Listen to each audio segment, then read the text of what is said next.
Can you describe your room in English? Today, we'll practice easy grammar. There is, there are, and prepositions like on, under, and next to. Hi, I'm Mark from mksenglish.com. Today we're going to talk about our houses and rooms using natural English. Let's begin.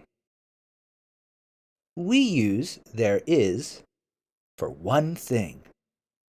There is a bed in my room. There is a bed in my room. We use there are for two or more things. There are two chairs in the living room. There are two chairs in the living room. Easy, right? Okay, so now let's add prepositions of place to say where things are.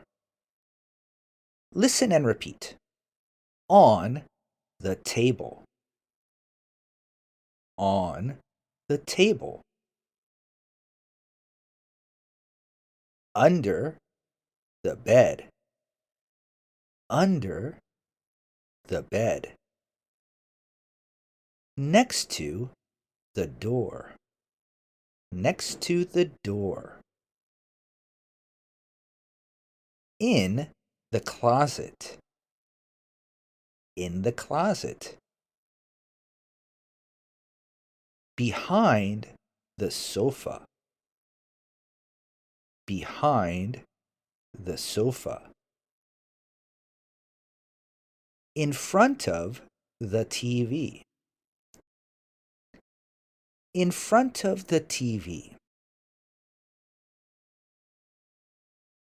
Okay, now I'm going to show you a picture. Look and repeat after me. Or if you're just listening to this, just listen and repeat.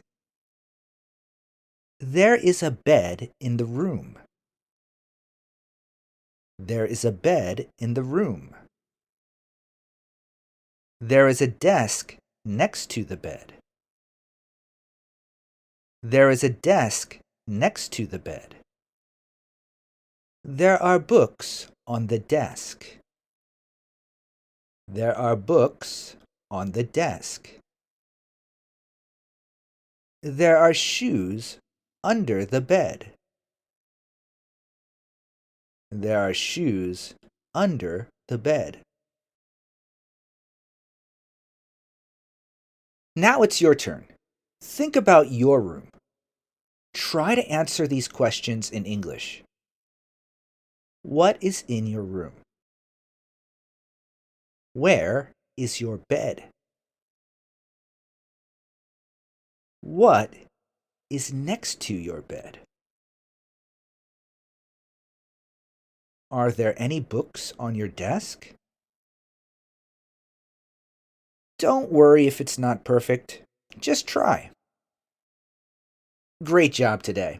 You learned how to use there is, there are, and prepositions to describe your room.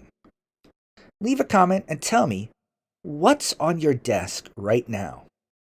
Thanks again for watching another episode from mksenglish.com. Don't forget to like and subscribe. See you guys next time.